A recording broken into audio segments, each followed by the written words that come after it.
Nous sommes de retour avec un sujet que Guillaume voulait aborder depuis très longtemps. Oui. En passant, je ne sais pas si les auditeurs ont appris à te connaître depuis le début de l'été. Ils sont je sont capables de saisir quand tu passes un message à quelqu'un ou aux auditeurs. Tu as un ton, tu as une façon de l'aborder, d'enrober ton message avec des beaux mots. Et on comprend très bien ce que tu voulais dire.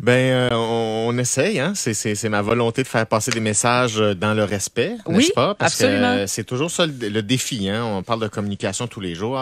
Communication. Ben, on fait ça, là, aujourd'hui. On fait ça tous les jours. Communique. Comment on fait pour dire des choses sans nécessairement épargner les émotions de tout le monde, mais en étant respectueux? C'est toujours un défi. C'est jamais parfait. Je ne suis jamais parfait, mais j'essaye de contribuer le plus possible. Je pense qu'on va encore en voir une belle démonstration dans le prochain Ben, sujet. arrête là.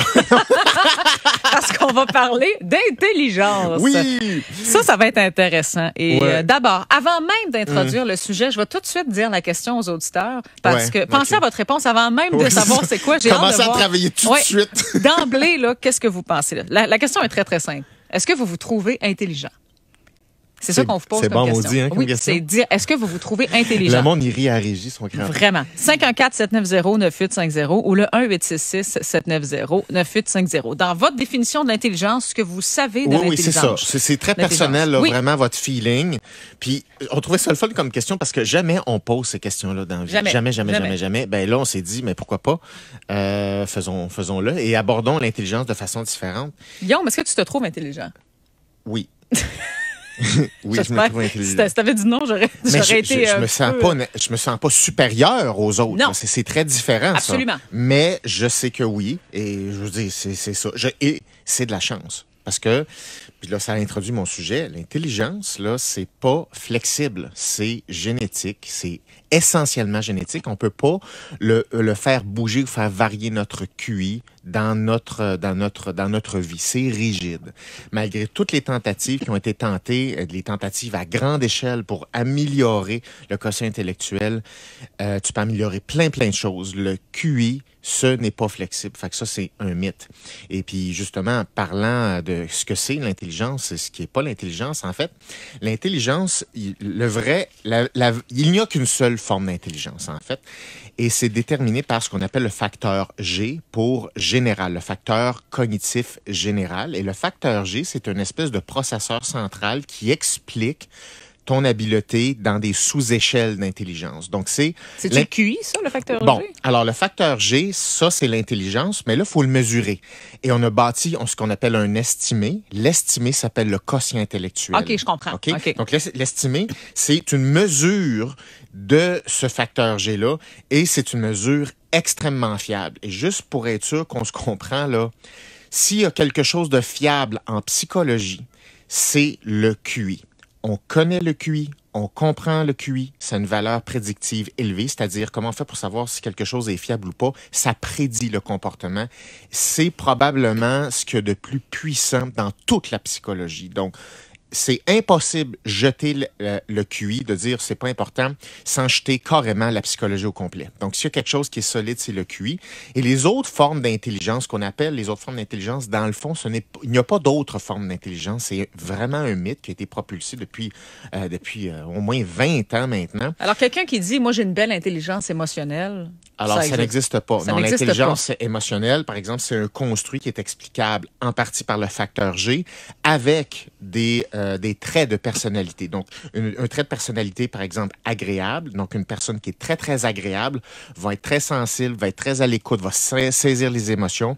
Mais l'intelligence émotionnelle ça n'existe pas, OK? C'est explicable par le trait d'agréabilité et le facteur G combiné. Donc, il y a une seule forme, en fait, d'intelligence, comme tu dis. Est-ce que, Guillaume, c'est important dans la vie d'être intelligent? L'intelligence, c'est ni plus ni moins le meilleur facteur de réussite, le plus grand prédicteur de succès dans le monde académique et le succès en général dans la vie et dans le monde professionnel. C'est le facteur numéro 1, mais ça explique environ 25% de la variance. OK? Quand on le met au carré, ça fait 50. Là, bref, il y a différents calculs, là, mais ça explique environ 25%. Donc, il reste 75% de variables autres qui expliquent le succès. Mais la plus puissante, là, si on veut réduire à une seule variable, la variable qui est la plus forte, c'est le quotient intellectuel. OK. Et après ça, en deuxième, c'est le trait de personnalité qu'on appelle la conscienciosité, qui lui, peut se travailler. Mais là, l'intelligence, ça se travaille pas. Tu l'es ou tu l'es pas. En fait, Exactement. OK, parfait. Donc, si On je fait veux, avec. c'est ça, on fait avec. Oui. Mais là, ce que tu es en train de dire, c'est que si je veux connaître du succès, moi, dans la vie, mais que j'ai Oui. pas le QI le plus élevé, il y a moyen quand même de travailler sur d'autres variables pour que je connaisse un certain succès. Oui, mais ça dépend de ce que tu vises. Il y a des choses qui sont tellement difficiles dans la vie que ça va exiger un QI supérieur, tu sais, de 1, 2, 3 écarts types au-dessus de la moyenne. Mais encore là, ça prend des objectifs qui sont réalisables pour soi. Et puis le succès, ben aussi, il y a la satisfaction dans ta vie. C'est comme atteindre un standard, c'est une chose. Être satisfait de ta vie, aimer ce que tu fais, mais ça relève pas nécessairement du QI, ça relève d'un paquet d'autres fonctions puis de conditions, comme par exemple les intérêts, comme par exemple le dévouement, comme par exemple la discipline, comme par exemple le trait de personnalité, conscienciosité. Donc, il y a plusieurs choses qui font en sorte que tu es content des choses que tu accomplis dans ta vie. Mais on peut pas dire on peut atteindre n'importe quoi dans la vie indépendamment du QI. C'est pas possible. OK. Fait que la phrase qui dit, mettons, n'importe quel jeune peut devenir médecin, il suffit, c'est juste qu'il va peut-être falloir qu'il travaille plus fort qu'un autre jeune à côté de lui. Ça, à la limite, c'est pas vrai. C'est pas tout le monde qui peut devenir médecin, donc. Non, c'est pas tout le monde, mais c'est sûr qu'une personne qui a plein d'autres qualités, qui travaille très, très fort, ça va améliorer ses chances d'atteindre des critères. C'est pas un ou l'autre. C'est comme une synergie de facteurs qui travaillent ensemble qui te permet de performer à un certain niveau. Mais on peut pas jeter le quotient intellectuel. Comme on regarde les Olympiques en ce moment, ce sont des physiques qui sont exceptionnelles. Je veux dire, il y a une génétique qui fait en sorte que tu as des corps plus athlétiques que d'autres. C'est ça. Et ça veut dire qu'ils vont performer à un autre niveau. Mais ça veut pas dire que le monde ne peut pas courir ou performer à leur niveau en général puis être content de leur performance. Donc, c'est ça qu'il faut garder en tête. Et ce qui est tabou avec le QI, c'est que c'est tellement puissant comme facteur de succès, 1, et 2, c'est rigide. Donc, on est terrorisé à l'idée de savoir notre QI parce qu'on se dit, imagine s'il est pas bon. S'il est pas bon, ça ça change ta vision de toi. Et c'est comme et c'est un gros problème. Bon, on n'a pas besoin de le savoir. La plupart d'entre nous, la plupart des gens qui nous écoutent présentement n'ont pas besoin de connaître leur QI. Exactement. Parfait. Exactement. Ce n'est pas nécessaire de savoir c'est quoi exactement notre QI. Je ne recommande absolument pas ça. Puis l'Ordre des psychologues ne recommande pas ça non plus. Donc, ça peut pas être un trip de moi, je veux savoir jusqu'à où je score. C'est pas un trip comme ça. Puis au contraire, si tu as des grandes aspirations dans ta vie et là, tu réalises que ton chiffre n'est pas aussi élevé que tu pensais, c'est comme à quel point ça va t'affecter. Donc, non, on n'a pas à savoir notre QI. Et le QI, il faut accepter qu'il est inégal d'une personne à l'autre. Il n'y a personne qui a le même QI, puis ça varie d'une région du monde, en termes de variance individuelle aussi. C'est inégal et on n'a pas besoin de savoir ça coûte que coûte. Par rapport au succès, Guillaume, il y a quelqu'un qui écrit au 25226, faut faire attention, le QI est le facteur numéro 1 pour atteindre ou prédire le succès, mais le succès ne signifie pas que la prémisse est le QI. Autrement dit, les grands qui ont du succès dans le monde, ça ne veut pas dire qu'ils ont tous des QI énormes, là.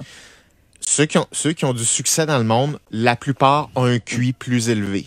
Oui, mais ça ne veut pas dire que parce que tu as un QI élevé que tu vas réussir. C'est ça que ça veut dire. Ça ne va pas dans les deux sens nécessairement. OK?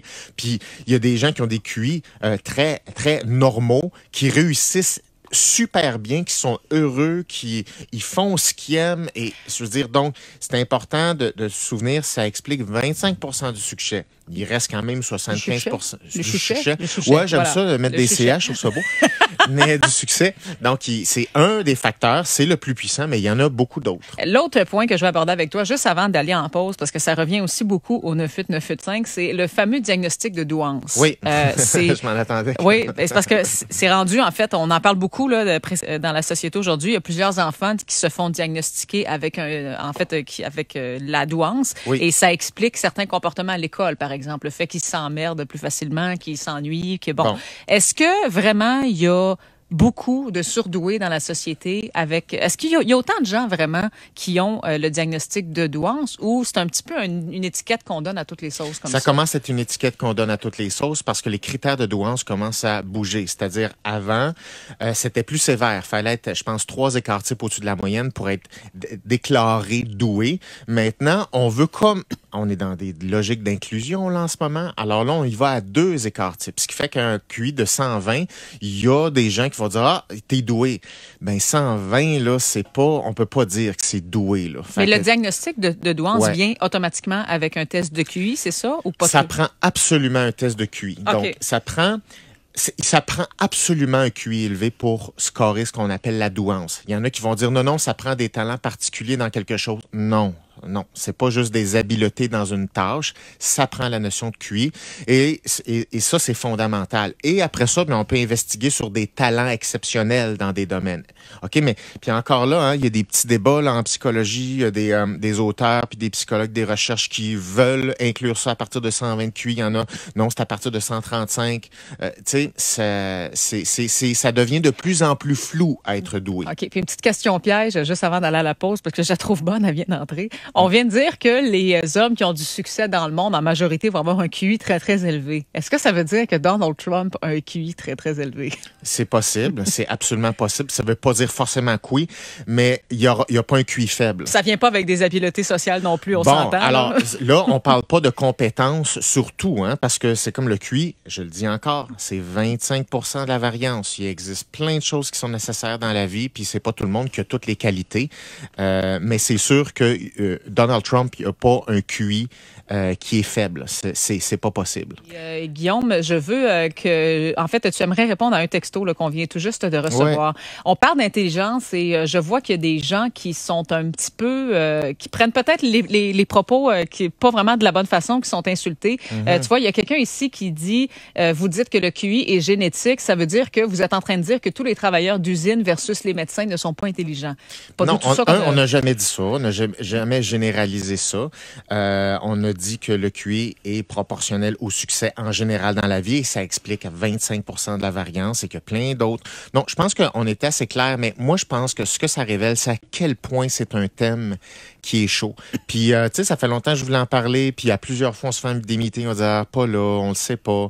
Parce que même si tu dis des choses scientifiques, si les gens veulent pas accepter de la science ou des faits, c'est comme ils se sentent insultés, même si tu veux pas insulter, même si on choisit nos mots. Et en plus, l'idée, c'est de dire, peu importe l'intelligence que tu as, qu'on ne peut pas changer, l'idée, c'est d'avoir une vie qui est satisfaisante. Peu importe le QI que tu as, tu t'investis dans des choses qui t'intéressent, tu sens que tu contribues à quelque chose et à ce sens-là, il n'y a pas de hiérarchie humaine. C'est-à-dire que tout le monde doit faire ce qu'il sent qu'il peut faire et se sentir bien dans ce qu'il fait, se sentir utile. Et peu importe c'est quoi le quotient intellectuel, je veux dire, on n'a pas à hiérarchiser l'humanité avec ça. C'est une caractéristique, pas plus. Oui, est importante, mais ça fait pas tout dans la vie et ça crée pas ta satisfaction dans ta vie. Bon, ça crée pas ton bonheur dans ta vie. C'est ça. Puis à ce compte-là, je veux dire, les traits de personnalité qui vont aussi être un prédicteur de succès, à moindre niveau, mais qui en sont un pareil. Oui. On va pas commencer à hiérarchiser le monde selon toi, tu as plus d'aptitudes sociales que l'autre personne. Je veux dire, il y a un paquet de facteurs qui nous définissent comme être humain, puis il faut pas les mettre un plus important que l'autre pour hiérarchiser le monde. Ben c'est ça, c'est parce que on mêle les caractéristiques psychologiques individuelles avec la valeur humaine. La valeur humaine est supposée être égale pour tous les humains sur la planète Terre. Ça, c'est le contrat qu'on a. Ça, c'est une chose. Et une chose séparée, c'est qu'il y a des caractéristiques humaines. C'est très différent. Puis il y a des caractéristiques qui favorisent plus certaines tâches, puis d'autres qui sont plus des handicaps dans certaines tâches. C'est comme ça. Les humains sont inégaux dans leurs caractéristiques, mais doivent être égaux en termes de valeur humaine. Donc, je pense que c'est important là, de se souvenir de ce message-là.